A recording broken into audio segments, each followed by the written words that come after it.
ପିଲାମାନେ ଆଜି ଆମେ ତୃତୀୟ ଶ୍ରେଣୀ ଗଣିତ ପୁସ୍ତକର ପାଠ 18 ତଥ୍ୟ ଜାଣିବା ବିଷୟଟି କରିବା। ତୁମେ କେବେ ନନ୍ଦନକାନନ ଯାଇଛ କି? ସେଠାରେ କେତେ ପ୍ରକାର ବାଘ ଦେଖିଲ? କେଉଁ ପ୍ରକାର ବାଘଙ୍କ ସଂଖ୍ୟା ଅଧିକ? ତାହେଲେ ଏଠି ଦେଖ ପିଲାମାନେ, ଏଠି ବହୁତ ପ୍ରକାର ବାଘର ପ୍ରକାର ଅଛି, ଯେମିତିକି ଧଳା ବାଘ, ମହାବଳ ବାଘ, ଚିତା ବାଘ, କଲରାପତରିଆ ବାଘ। ତାହେଲେ ଏଠି ବାଘମାନଙ୍କର ସଂଖ୍ୟା ଦେଇଛି। ଧଳା ବାଘ 3ଟି ଅଛନ୍ତି, ମହାବଳ ବାଘ 5ଟି, ଚିତା ବାଘ 2, କଲରାପତରିଆ ବାଘ 1। ତାହେଲେ ଏବେ ଆମେ ଏହି ସାରଣୀକୁ ଦେଖି ଉତ୍ତର ଲେଖିବା। ଡ୍ୟାସ୍ ବାଘଙ୍କ ସଂଖ୍ୟା ଅଧିକ। ଏଠି ଦେଖ କେଉଁ ବାଘଙ୍କ ସଂଖ୍ୟା ଅଧିକ ଅଛି? ମହାବଳ ବାଘ, ତାଙ୍କ ସଂଖ୍ୟା ହେଉଛି 5। ତାହେଲେ ଏଠି ଆମେ ଲେଖିବା ମହାବଳ ବାଘଙ୍କ ସଂଖ୍ୟା ଅଧିକ। ଡ୍ୟାସ୍ ବାଘଙ୍କ ସଂଖ୍ୟା ସବୁଠାରୁ କମ୍। ତାହେଲେ ସବୁଠାରୁ କମ୍ ବାଘ ହେଉଛନ୍ତି କଲରାପତରିଆ ବାଘ। ତାହେଲେ ଆମେ ସେଇଆ ଲେଖିବା ଏଠି କଲରାପତରିଆ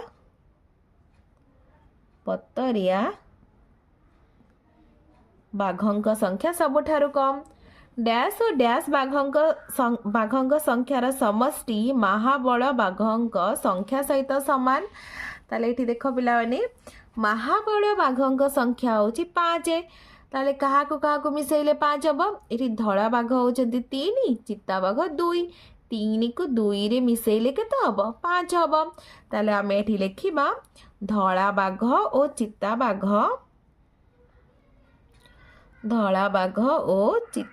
ବାଘଙ୍କ ସଂଖ୍ୟାର ସମଷ୍ଟି ମହାବଳ ବାଘଙ୍କ ସଂଖ୍ୟା ସହିତ ସମାନ। ଦିଆଯାଇଥିବା ଚିତ୍ରକୁ ଦେଖି ଏକ ସାରଣୀ ପ୍ରସ୍ତୁତ କରାଯାଇଛି। ଦେଖ ପିଲାମାନେ, ଏଠି ବହୁତ ସାରା ଫୁଲର ଚିତ୍ର ଗୋଟେ ଦେଇଛି। ତ ଆମେ ଫୁଲର ନାମ ଓ ଫୁଲ ସଂଖ୍ୟା। ସଦାବିହାରୀ ଏଠି 4ଟା ଅଛି। ମନ୍ଦାର ଫୁଲ, ଏଠି ଦେଖ ମନ୍ଦାର ଫୁଲ କେତୋଟି ଅଛି? ଏଠି ମନ୍ଦାର ଫୁଲ 5ଟି ଅଛି। 1, 2, 3, 4, 5। ଗୋଲାପ ଫୁଲ ଏଠି କେତୋଟି ଅଛି? 3ଟି ଅଛି। 1, 2, 3। ଅପରାଜିତା 2ଟି, 1, 2। ଆଉ ସଦାବିହାରୀ ଏଠି ଦେଖ 4ଟି ଅଛି। 1, 2, 3, 4। 4ଟି ସଦାବିହାରୀ ଅଛି। ଏବେ ଆମେ ଏହି ଫୁଲ ଆଉ ଫୁଲ ସଂଖ୍ୟା ଦେଖିକି ସାରଣୀର ଉତ୍ତର ଦେବା। ଡ୍ୟାସ୍ ଫୁଲର ସଂଖ୍ୟା ସବୁଠାରୁ ଅଧିକ। ଏଠି ମନ୍ଦାର ଫୁଲ ସବୁଠାରୁ ଅଧିକ ଅଛି। ମନ୍ଦାର ଫୁଲ 5ଟା ଅଛି। ତାହେଲେ ଆମେ ଏଠି ମନ୍ଦାର ଲେଖିବା। ଡ୍ୟାସ୍ ଫୁଲର ସଂଖ୍ୟା ସବୁଠାରୁ କମ୍। ଏଠି ଅପରାଜିତା ଫୁଲର ସଂଖ୍ୟା ସବୁଠାରୁ କମ୍ ଅଛି। ତ ଆମେ ଏଠି ଲେଖିବା ଅପରାଜିତା।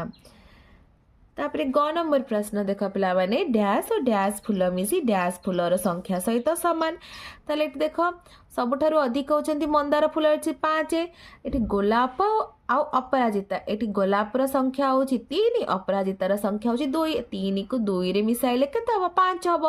ମନ୍ଦାର ଫୁଲର ସଂଖ୍ୟା ସହିତ ସମାନ ହେଉଛି। ତାହେଲେ ଆମେ ଏଠି ଲେଖିବା ଗୋଲାପ ଓ ଅପରାଜିତା ଫୁଲ ମିଶି ମନ୍ଦାର ଫୁଲର ସଂଖ୍ୟା ସହିତ ସମାନ। ଲୁଡୁ ଖେଳ, ତୁମେ କେବେ ଲୁଡୁ ଖେଳିଛ କି? ଲୁଡୁ ଗୋଟିର କେତୋଟି ପାଖ ଅଛି? ଲୁଡୁ ଗୋଟିର 6ଟି ପାଖ ଅଛି। ଲୁଡୁ ଗୋଟିର ପ୍ରତ୍ୟେକ ପାଖରେ ଥିବା ବିନ୍ଦୁମାନଙ୍କର ସଂଖ୍ୟା କେତେ? ଏଠି ଦେଖ, ଏଠି ଗୋଟିଏ ବିନ୍ଦୁ ଅଛି, ଏଠି 2, ଏଠି 3, ଏଠି 4, ଏଠି 5, ଏଠି 6। ତାହେଲେ ଏହାକୁ ଦେଖିକି ଆମେ ଏବେ ଦେଖ ପିଲାମାନେ, ସୁନୁ ତାର ଲୁଡୁ ଗୋଟି 20 ଥର ଗଡ଼ାଇଲା। 1 ଚିହ୍ନ ଥିବା ପାଖ 2 ଥର ପଡ଼ିଲା। 2 ଚିହ୍ନ ଥିବା ପାଖ 3 ଥର ପଡ଼ିଲା। ସେହିପରି ଅନ୍ୟ ପାଖଗୁଡ଼ିକ କେତେ ଥର ଲେଖାଏଁ ପାଇଲା ତାହା ତଳ ସାରଣୀରେ ସେତିକି ଗାର ଲେଖାଯାଇଛି। ଏହାକୁ ଟାଲି ଚିହ୍ନ କହନ୍ତି। ତାହେଲେ ଦେଖ, ଏଠି ଲୁଡୁ ଗୋଟିର ପାଖ ଟାଲି ଚିହ୍ନ ମୋଟ ଥର 2 ଥର। ତ 2ଟା ଏଠି ଯେଉଁ ଚିହ୍ନ ଦିଆଯାଇଛି ଏହାକୁ ଟାଲି ଚିହ୍ନ କୁହାଯାଏ। ଏବେ ଆମେ ଏହାକୁ ସାରଣୀକୁ ଦେଖିକି କ'ଣ କରିବା ନା ଖାଲି ଘର ପୂରଣ କରିବା। ଡ୍ୟାସ୍ ପାଖଟି ଅଧିକ ଥର ପାଇଲା। ତାହେଲେ ଦେଖ କେଉଁ ପାଖଟି ସେ ଅଧିକ ଥର ପାଇଛି? ତାହେଲେ 3 ପାଖଟି, 3 ଚିହ୍ନ ଥିବା ପାଖଟି ସେ ଅଧିକ ଥର 5 ଥର ପାଇଛି। ତାହେଲେ ଆମେ ଏଠି ଲେଖିବା 3 ଚିହ୍ନ ପାଖଟି ଅଧିକ ଥର ପାଇଛି। डैश पाखटी सबुठारु कम थर पाइला एठी देख एक एक चिन्ह थिबा पाखटी से मात्र 2 थर पाइछि सबुठारु कम थर से एक चिन्ह थिबा एक पाखटी पाइछि एक चिन्ह पाखटी सबुठारु कम थर पाइला डैश और डैश पाखटी समान थर पाइला एठी देखो को पाख गुड़ा समान थर पाइछि 5 तापरे 2 4 पाखटी समान थर 3 थर लेखाएं पाइछि तार सेया लिखिबा आमे 5 2 और 4 पाखटी समान थर पाइला तापर देख पिलाने एबे आमे अभ्यास करिबा ताले इठ देखो केतोटी पत्रर चिन्ह सबु चित्र सबु देइछि तो चित्र को देखि सारणी आमे टाली चिन्ह दबा ता प्रथम देइछि आंब पत्रर नाम टाली चिन्ह मोट आंब ताले देखिया आंब पत्र केतोटी अछि ए होछि आंब पत्र 1 2 3 तो आंब पत्र केतोटी अछि ना तीनोटी अछि ताले आमे तीनोटी टाली चिन्ह दबा पणस पणस पत्र देख ये हूँ पणस पत्र 1 2 3 4 पणस पत्र 4टी अच्छी 1 2 3 4 पद्म पद्म पत्र केतोटी अच्छी देख 1 2 2टी पद्म पत्र अच्छी 1 2 ओस्त ओस्त पत्र देख ए हूँ आमर ओस्त पत्र 1 2 3 4 5 6 6टी ओस्त पत्र अच्छी ताले आम ये 6टा टाली चिन्ह दबा 1 2 3 4 5 6 डैश पत्र संख्या सबुठारु बेसी और डैश पत्र संख्या सबुठारु कम तो सबुठारु बेसी होची ओस्त पत्रर संख्या डैश पत्रर संख्या सबुठारु कम पद्म पत्रर संख्या सबुठारु कम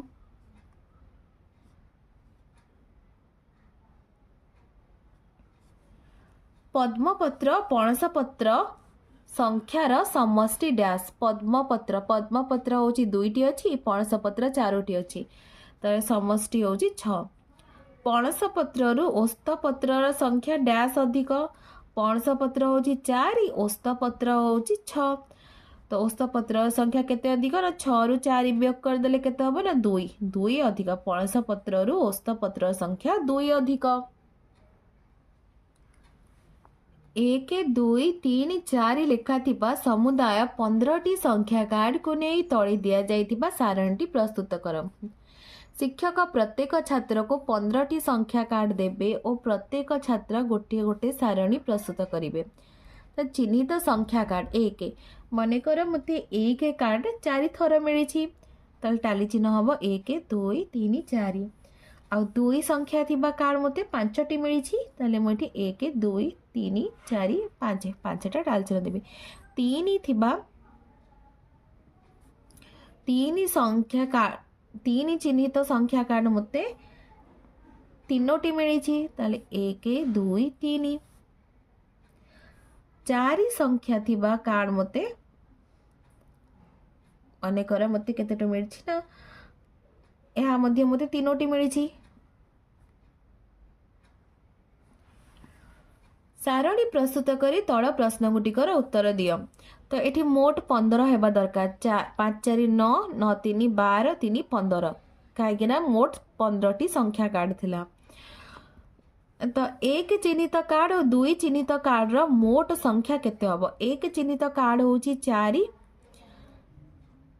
जुक्त 2 चिन्हित कार्ड होची 5 ताले मोट होची 9टी केउ चिन्हित कार्ड संख्या सबुठारु अधिक 2 चिन्हित कार्ड 2 चिन्हित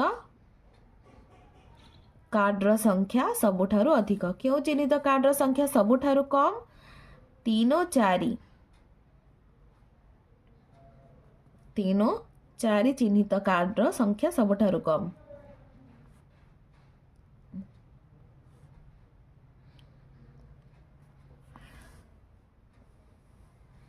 3 नंबर 30 जन